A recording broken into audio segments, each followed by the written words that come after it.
ஆக இதெல்லாம் எழுதுறாரு. இருளற ஓங்கும் மருந்து. நம்ம மனசுல நெறைய இருள் இருக்கு. ஒளி இருந்தா அறிவு. ஒளி இல்ல. நாம ஒளிய சிந்திக்கல. ஒளிய படிக்கல. ஒளிய பார்க்கல. ஒளி இல்லாத இடத்துல படுத்து தூங்கவே கூடாதுன்னு எழுதுறார் வள்ளலார்.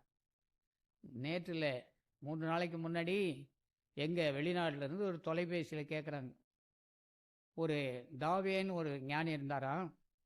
அவங்க வந்து இருள்ல இருந்தா 3 நாள் தொடர்ந்து இருளிலே இருந்தா ஒரு அனுபவம் வருமாம். 30 நாள் இருந்தா இன்னும் நெறைய அனுபவம் வருமாம். அந்த வகுப்புக்கு நான் போலான்னு இருக்கேன். எங்க வீட்ல இவங்க தடுக்குறாங்க அப்படின்னு என்கிட்ட. நீங்க நம்ம நாட்ல பொறந்து வளர்ந்த பிள்ளை, அங்க இருக்கிறீங்க. எனக்கு தாவையெல்லாம் தெரியாதுப்பா. அது ஒரு நிலையாக இருக்கலாம். அது ஒரு முறையாக இருக்கலாம். நாட்டுக்கு நாடு வேறுபடுகின்ற யோக நிலைகள் வேறு. நம் நாட்ல இங்க என்ன சொல்லியிருக்காங்கன்னு சொன்னா, வள்ளல் பெருமான் ஒளி நிலையும் சுத்த ஞானியும் எழுதியிருக்கிறாரு.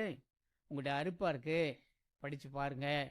ஒளி இல்லாத இடத்துல மனிதன் வாழ்ந்தால் அவனுடைய தேகம் நாளுக்கு நாள் நஷ்டமடையும்.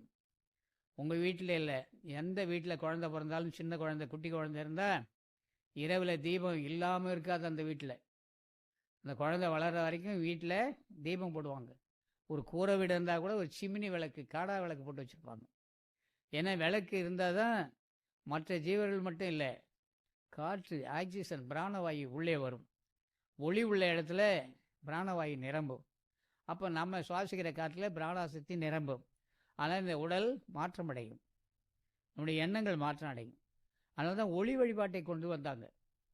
நீங்கள் எவ்வளோ பெரிய வீடாக இருந்தாலும் உங்கள் வீட்டில் எத்தனை படங்கள் வைத்திருந்தாலும், எத்தனை உருவப்படங்கள், எத்தனை உருவ பொம்மைகள், எந்த மகான் வந்தாலும் இல்லை மகானே அல்லாதவர்கள் வந்தாலும், நல்ல நிகழ்ச்சிகள் கெட்ட நிகழ்ச்சிகள் எல்லா நிகழ்ச்சிக்கும் என்ன பொறுத்துறோம்? தீபம் பொருத்தி தான் வழிபாடுன்னு ஒன்று செய்கிறோம். அப்போ தீபமே வழிபாடு, அவ்வளோதான், வேலை முடிஞ்சு வச்சு. ஒளின்னா இல்லை, ஒளி தான் இந்த உடல் எடுத்தது, ஒளி தான் உடலில் உள்ளது. அதுதான் ஒளி வழிபாடும் சுத்த ஞானின்னு எழுதியிருக்கிறாங்க பாருங்க அப்படின்னு சொன்னேன்னு வச்சுங்க. எதுக்கு சொல்ல வரேன்னா, இங்கே இருளற ஓங்கும் மருந்து, அது நம்முடைய உணர்வில் கொஞ்சம் கிடைச்சிட்டா போகிறோம். நம்ம அறிவில், நம்முடைய மனதில், நம்முடைய உடலில் எவ்வளவு இருள் தங்கியிருந்தாலும், அஞ்ஞானம் இருந்தாலும் அத்தனை விலகும். அஞ்ஞானம் விலகி ஞானி ஆவதற்கு அந்த மருந்து தேவை. அந்த மருந்து எங்கே இருக்குது? உங்களுக்கு உள்ளதாக இருக்குது, எனக்கு உள்ளதாக இருக்குது.